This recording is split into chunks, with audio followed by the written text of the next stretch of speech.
Nous sommes en 1519. Hernán Cortés et sa bande de conquistadors se tiennent au seuil d'un nouveau monde. Ils ont traversé l'océan, poussés par l'ambition et la promesse de l'or. Leurs yeux brillent d'avarice, tandis qu'ils écoutent les récits des indigènes. Des histoires de cités pavées d'or, de temples remplis de trésors inimaginables. Parmi ces murmures, une histoire se distingue. Les indigènes parlent de statues colossales, faites d'or pur, cachées au plus profond de la jungle. Ce ne sont pas de vulgaires idoles, expliquait-il, mais des chefs-d'œuvre artistiques. Les statues représentent des dieux et des rois, ornés de bijoux complexes et de coiffes scintillantes. Les conquistadors, vétérans endurcis de nombreuses campagnes, peinent à contenir leur excitation. Ces histoires pourraient-elles être vraies? Les indigènes jurent par les dieux de la jungle que les statues d'or existent. Ils parlent d'une cité perdue, engloutie par l'étreinte verte de la forêt tropicale, où les statues montent la garde sur des secrets oubliés. Les conquistadors, nourris par leur soif d'or et de gloire, décident de trouver cette cité légendaire. Ils ignorent que leur quête ne les mènera pas à la richesse, mais au cœur d'un mystère qui perdurera pendant des siècles. Les conquistadors s'enfoncent plus profondément dans la jungle.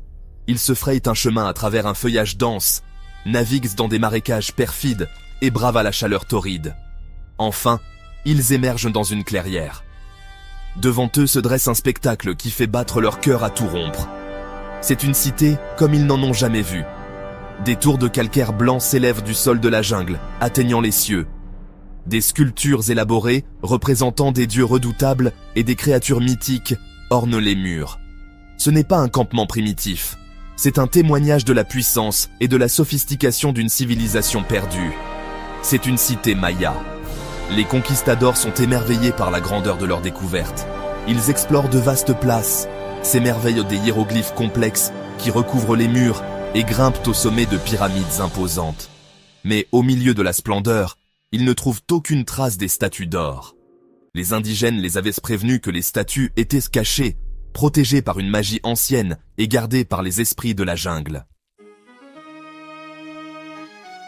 Les conquistadors, leurs rêves d'or s'estompant, finissent par partir. La jungle, cependant, n'oublie pas. Elle reprend lentement possession de la cité, ses vrilles se faufilant à travers les fissures de la pierre, son souffle adoucissant les arêtes vives des pyramides. Les siècles passent. Les conquistadors espagnols tombent dans la légende, leurs récits de statues d'or rejetés comme des mythes. La civilisation maya, autrefois un phare de savoir et de puissance, s'effondre. Ces cités sont abandonnées, son peuple dispersé. La jungle engloutit tout, effaçant les traces d'une civilisation autrefois glorieuse. Pourtant, les murmures persistent. Transmises de génération en génération par les peuples indigènes, les histoires des statues d'or refusent de mourir. Certains les rejettent comme des contes de fées. D'autres croient qu'elles contiennent un fond de vérité. La légende des statues d'or devient un chant de sirènes, attirant les explorateurs, les archéologues et les chasseurs de trésors au cœur de la jungle. Le 19e siècle se lève. Une nouvelle génération d'explorateurs, armés de boussoles et de cartes, s'aventure dans la jungle. Ils ne sont pas mus par la cupidité, mais par une soif de connaissance, un désir de percer les secrets du passé.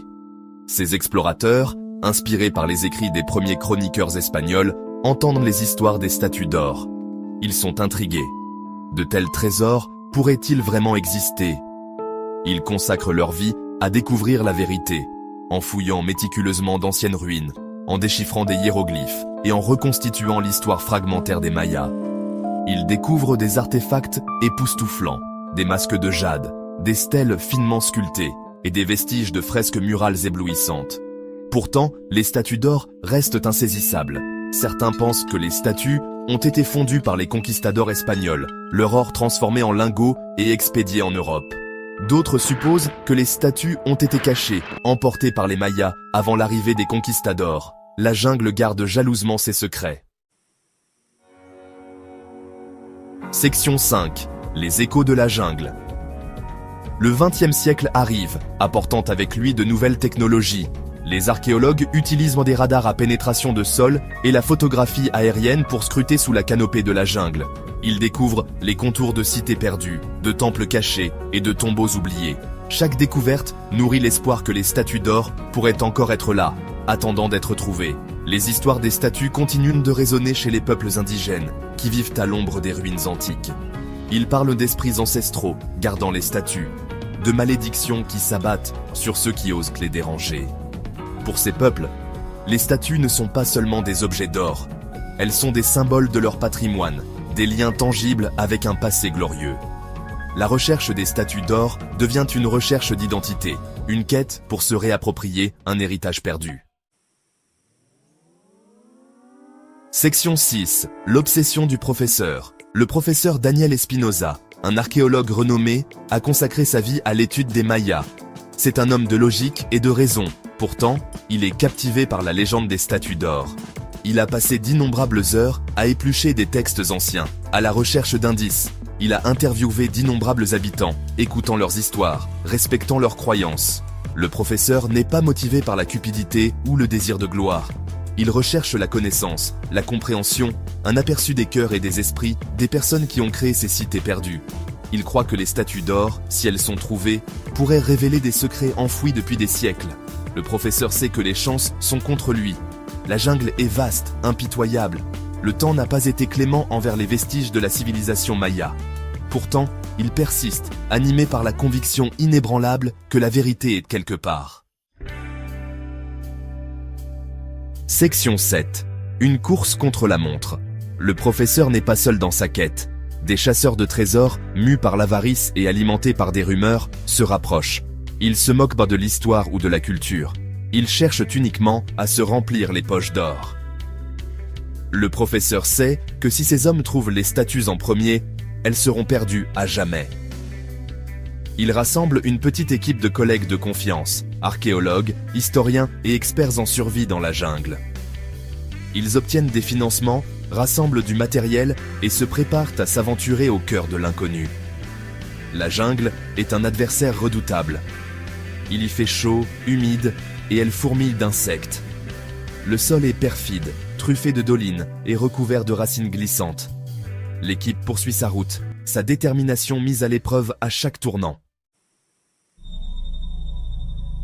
Section 8. Au cœur du mystère. Après des semaines de voyages exténuants, l'équipe tombe sur quelque chose d'extraordinaire. Caché sous un enchevêtrement de lianes, presque entièrement englouti par la jungle, se trouve une pyramide. Elle est plus petite que les autres qu'ils ont vues, mais il y a quelque chose en elle qui leur donne des frissons. Les sculptures sur ces murs sont différentes, plus anciennes, plus puissantes. En déblayant la végétation, ils découvrent une entrée cachée. Le souffle coupé, ils entrent à l'intérieur. L'air est épais de l'odeur de la décomposition et du poids des siècles. Ils se frayent un chemin à travers une série de couloirs étroits, leurs lampes torches découpant l'obscurité oppressante. Et puis, ils la voient. Au fond d'une longue chambre étroite, baignée d'une faible lumière éthérée, se dresse une statue. Elle n'est pas en or, mais elle est plus magnifique que tout ce qu'ils auraient pu imaginer. Section 9. La légende. Perdure. La statue scintille dans la faible lumière. Elle n'est pas en or, mais taillée dans du jade, sa surface polie comme un miroir. Elle représente un personnage à l'allure royale, orné de bijoux complexes et d'une coiffe de plumes. L'artisanat est exquis, les détails à couper le souffle. Ce n'est pas une simple idole, c'est un chef-d'œuvre. Le professeur Espinosa et son équipe sont émerveillés. Ils n'ont pas trouvé les statues d'or. Mais ils ont trouvé quelque chose de bien plus précieux, un témoignage de l'art et de la sophistication d'une civilisation perdue. La légende des statues d'or perdure, mais sa signification a changé. Il ne s'agit plus seulement de trésors, il s'agit de la puissance durable de l'esprit humain, de la capacité à créer la beauté et l'émerveillement, même face à l'oubli. La jungle garde encore ses secrets, mais certains mystères sont destinés à inspirer, et non à être résolus. La recherche des statues d'or continue. C'est une recherche de la connaissance, de la compréhension, de nous-mêmes.